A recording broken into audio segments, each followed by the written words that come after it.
Ассаламу алейкум ағайын. Патриотизм.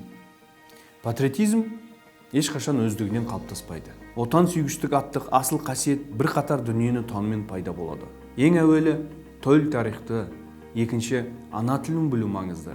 Үшінші бабадан балаға жалғасқан салт дәстүрді, әдет ғұрыпты білмек керек. Төртінші тарихтан сабақ алып, тағылымын сақтау, оны дамыту. Ал бесінші болса, ұлттық қадір қасиетімізді арттыру.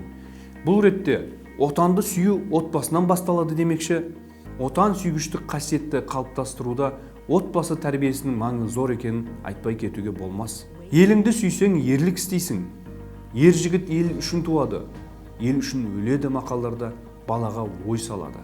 Мектеп қабырғасындағы патриоттық сезім отанына, халқына адал қызмет етуге, елінің туын, ел таңбасын, гимнін қастерлеп, құрметтеуге, халқының тегін, тарихын білуге тәрбиелеуден көрінеді.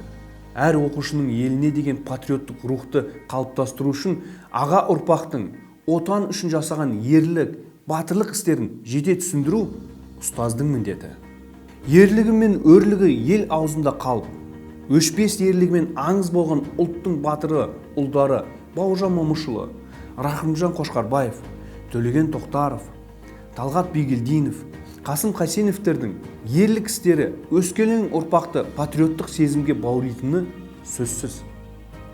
Патриотизм кіндік қаны тамған жерге деген құштарлықты, перзенттік махаббатты да білдіреді.